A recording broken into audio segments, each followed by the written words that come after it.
Right, well, this is going to be a session about process mapping and process analysis. So my name's Ian Gotts, and that's Richard Parker. We work for a company called Elements.cloud.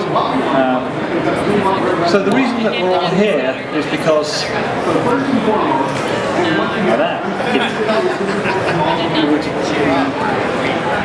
So the reason we're doing this, and the reason the automation station even exists, is that there's some research that was done by Burning Glass Technologies. They looked at thousands of job requirements in the Salesforce space and discovered that business analysis was the #1 requested skill by the Salesforce admins. So part of today we're going to spend some time thinking about how you can very quickly develop those business analysis skills. So something that you can, once we've talked about this, go back to the office on Monday morning, something that you can apply and actually start making a difference. And why can you make a difference? Well, an admin's goal clearly is about how you optimize and improve the business operation, and obviously use Salesforce in terms of its automation. What we're going to be doing here is process mapping, which allows you to figure out how to make your company more effective. And by company, it could be a profit company, or it could be a non-profit to make them more efficient. I think you may have seen this presentation, these ideas over the course of the last 3 or 4 days at Dreamforce. But the idea of know your business, understand what the business operation is, be your users, so actually walk in the shoes of your users and understand what they're going through. Connect with stakeholders, because whilst you might have some great ideas, unless you can get sign-off or buy-in from senior management, then often they're not going to happen. But then finally, create a vision. What is it you're trying to achieve in terms of delivering a particular area of Salesforce? How can we make that happen? Now, there are different ways that you could map processes. You could get out a bit of a notepad and do some sketching, or you could go to a whiteboard with some yellow stickers.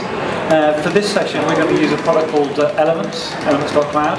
So 2 important things. First of all, it's free for as many users for as long as you want.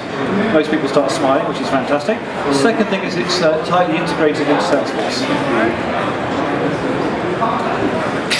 So that's sort of maybe when you think about processes, that's the sort of diagram you think about, or you look at.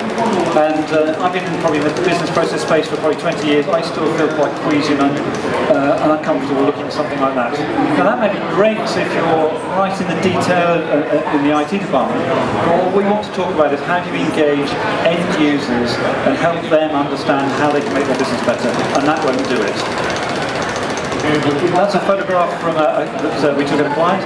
That's probably slightly easier for business users to understand, but it's still pretty complicated and quite difficult if you want to try and communicate that across 15 different offices around the world. That's papering the wall of an office. So really what we want to talk about is how do you take something like a huge, great flowchart like that, and how do we turn it into something which is genuinely manageable, something which is understandable by business users, so you can actually have a proper conversation with them. And the way you do it is this. Let's replace that with that.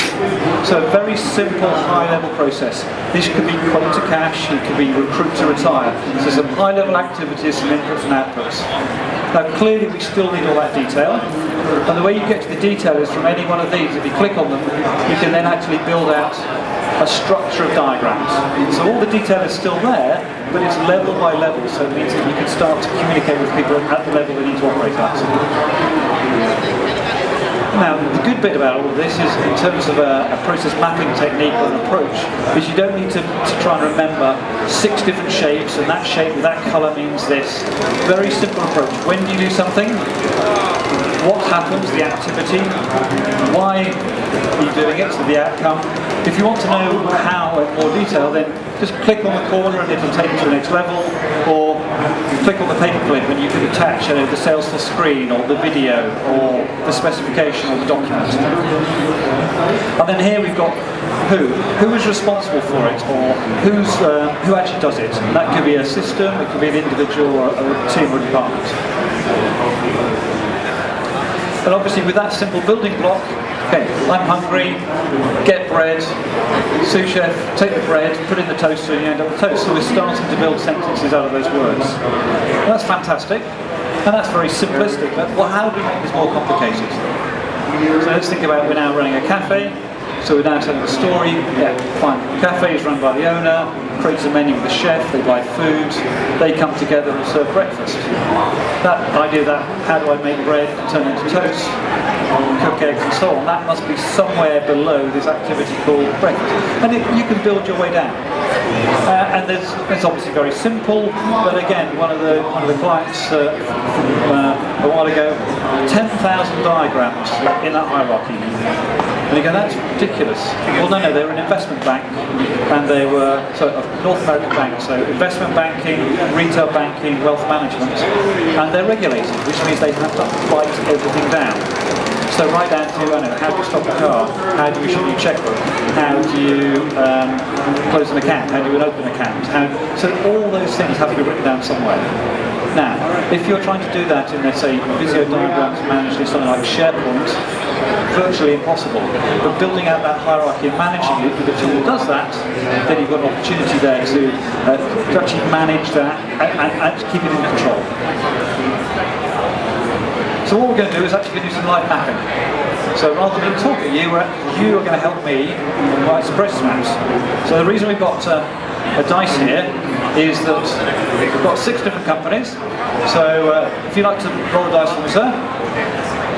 Wherever it lands, we'll map that one. It's 1, so we're going to do Tesla. Perfect, so there we go. So we're not going to do the whole of Tesla, but let's think okay, I haven't quite got time for that.